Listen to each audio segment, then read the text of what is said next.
USAA knows dynamic duos can save the day, like superheroes and sidekicks or auto and home insurance. With USAA, you can bundle your auto and home and save up to 10%. Learn more and get a quote at USAA.com/bundle. Restrictions apply. Taking you behind the curtain. It's the Joan Hamburg Show. Talk Radio 77 WABC.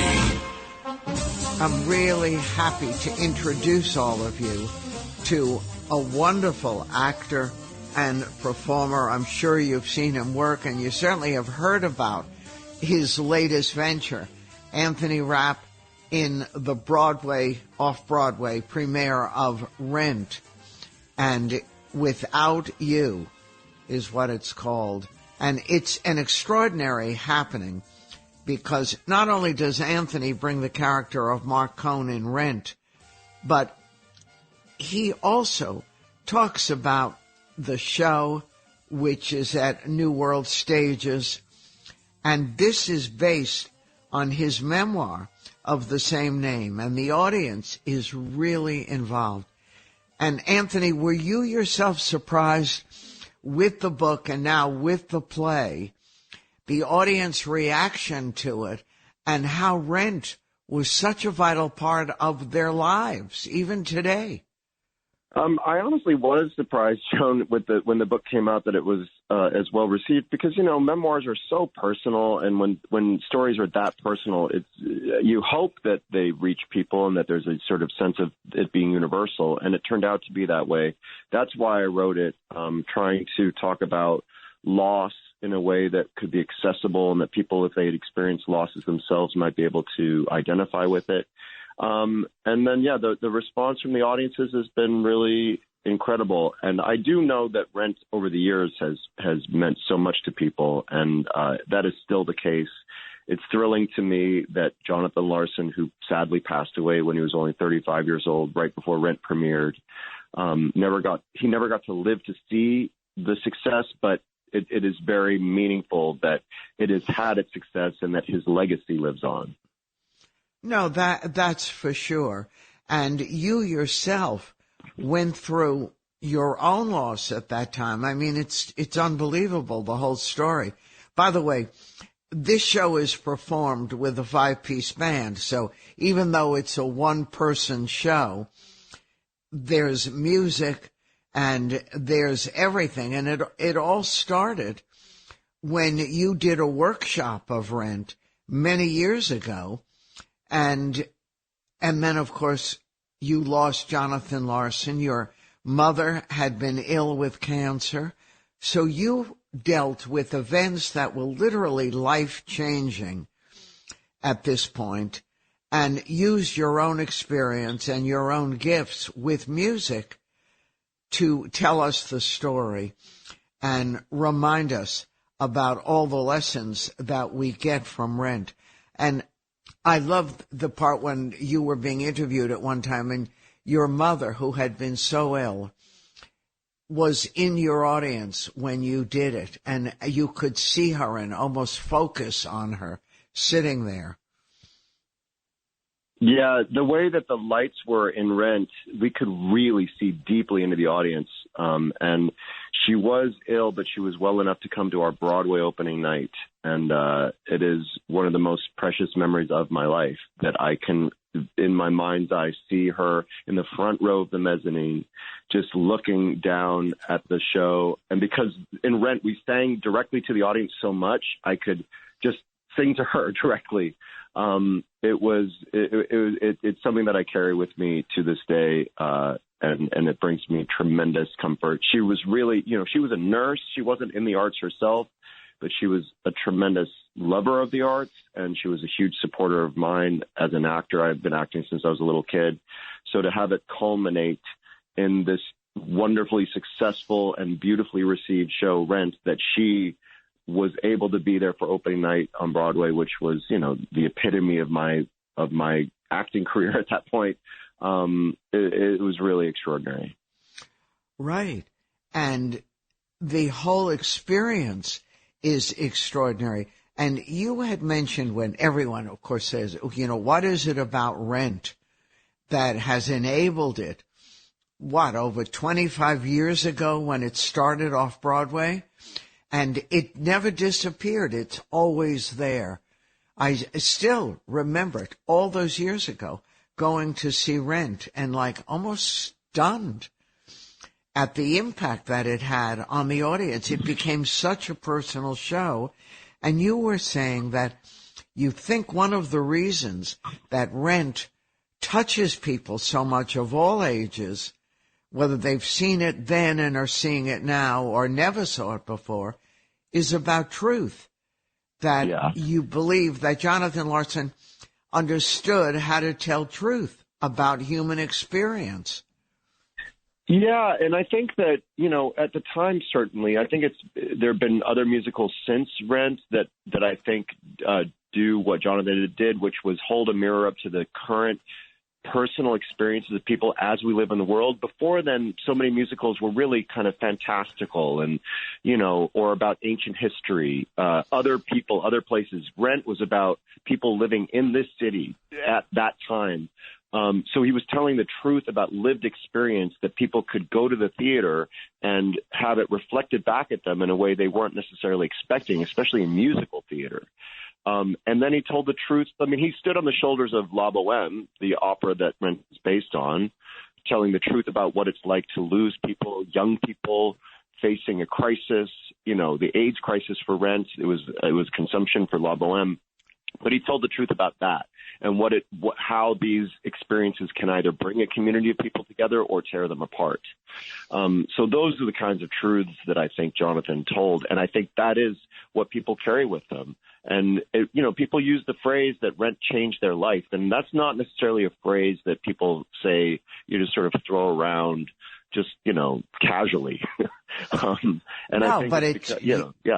Also as an artist and an actor, it changed your life. I mean, you went through many layers of experience with this show.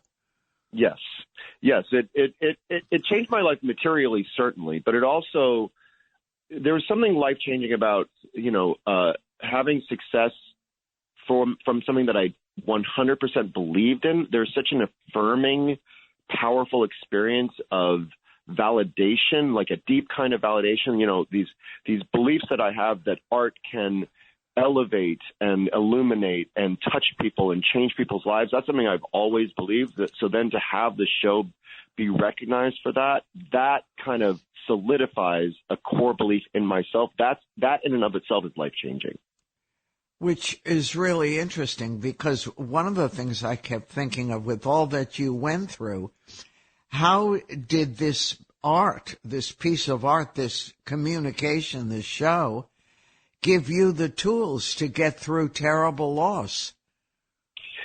Well, I mean, the night that Jonathan died, we performed the show for his friends and family. And in the text of the show, it was like Jonathan had written his own memorial. He gave, in a way, it was like he gave us tools to process the loss of him, and then that absolutely folded over into my experience of the longer goodbye of my mother.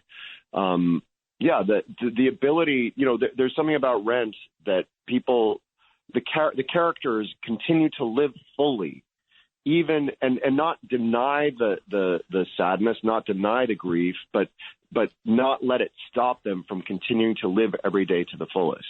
So having that to remind me every day as I was going through my own very personal loss was also incredibly empowering, and as well as being an avenue to express the sadness. So I felt like I was fortunate. If I'd been doing some other show, like, I don't know, some crazy musical comedy, I probably would have felt very differently, going through the loss of my mom. But the fact that I had this show that dealt specifically with these subjects was very helpful. Right. And Jonathan, the family is still involved in all this, as well as, your friends and family.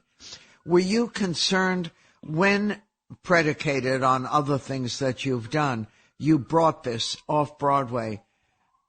Did you ever question whether or not the audience was ready to take it again? I mean, I am aware that the show does have some pretty sad moments and tough moments of like, just, you know, this is what it's like to lose your mom. And I'm aware, there's a part of me that wonders if people, I could understand if that might be too much for some people at sometimes, but on the other hand, I did this show in Toronto several years ago, and there was a young man who came up to me after the show, and he said his mother had died the day before. And I was like, oh, my goodness, I hope that this wasn't too much for you. And he said, actually, this was very, very helpful. So I don't know if I understand, these things are difficult to confront, these powerful losses. At the same time, I do believe that the show does provide an avenue for people to have a sense of processing through it or some kind of catharsis. And that's very meaningful to me. Well, and the story again, Jonathan Larson, this brilliant young writer who, like many people in the arts, really had a struggle to bring his work and his thoughts and his experience to come to pass. But he did, and ironically, he died. Wasn't it the day before you were about to open? Yeah, it was after the dress rehearsal at the New York Theater Workshop, where the show had been in rehearsal for a few weeks. We had our dress rehearsal. He hadn't been feeling well, but we just thought, it was exhaustion. Overwork, right. And he went home that night in the middle of the night around 2 a.m., and he collapsed on his kitchen floor and died, and his roommate found him. It was this terrible event. He was 35, just shy of his 36th birthday. So it was right before previews. And we, during previews, you continue to work on the show. You keep, making cuts and changes. And he was so at the peak of his powers. He may very well have written a new song. I mean, we just don't know. But we did our utmost to keep going and trying to make the changes that we believe he would have stood behind, and continue to try to make the show the best it could be, all while, processing our grief and shock at this very sudden, terrible loss. But again, he'd written this material that kind of helped us too. And I still remember before it went up that people, because it got a lot of press because Jonathan passed away. And I remember people saying, well, you're going to think this is ridiculous. It's a crazy kind of opera about these nutty kids downtown. There's drag queens in it. There's everything but the kitchen sink. And then suddenly magic came. It opened and that was it. And all these years, right? Still magic. Yeah. I mean, I do believe that's that power. Music also communicates on a whole other level. He wrote beautiful music that, people, when you say people of all ages, I mean, I've spoken to so many people over the years whose very small children, when they hear, their parents were playing the music, the kids, these very small kids, completely gravitated to the music. And when I remember early on downtown at New York Theater Workshop coming out, and there were older audience members that we wouldn't necessarily predicted would have responded to our show, who waited to speak to us afterwards because they were very moved by it. It made them think of their children and grandchildren. So it does span generations, and it had that even before it became this huge international, success. It was like very early on that people were having this powerful response to it. It must be an interesting experience, too, for you, Anthony, to be surrounded by these people, whom you had lost, and they're with you every night you're doing the show, including your own mother, the vision of seeing her there and being able to take it all in, all those gifts, and you can relive them doing this. Do you ever feel like that? I feel profoundly like that. Yeah, I feel, I'm actually speaking to her in the show, and it's when I play her, I don't try to like totally imitate her, but I try to evoke her rhythm, her sort of way of being. And yeah, I get to have continuing conversations with her, and the gifts she gave me as a mother in terms of the amount of support and love and empowerment that she gave me, I get to kind of, live in that. And it's very, very present for me in this very moment. So yeah, I'm grateful for that. I get to share aspects of Jonathan Larson that maybe some people aren't as aware of, and I get to, I get to stand on his shoulders, carry on his legacy. He's made such a profound difference in my life, and I hope that I can, by doing this, honor that difference and return the favor to some degree. Right, and we're still talking about years ago, so that when you came out years and years ago to your family and your mom, did they accept you? Yeah, my mom, she did accept. She was mostly concerned. She was a nurse, so she was very, very plugged into what was happening with HIV and AIDS. So that was her primary concern, and she expressed that concern, and she was very, insistent on me being safe, which I always endeavored to be. And, as a child actor, I'd worked with actors and stage managers who'd been ill with HIV or AIDS and had passed away. So that was primarily what was on her mind. She was concerned for my safety and well-being, but it was not a lack of acceptance, certainly not on the level of many people experienced, especially then, and still now to some degree. But yeah, one of the wonderful gifts of the time that we spent together before she passed away was we really came through the other side of all of that. Any sense of discomfort or worry really was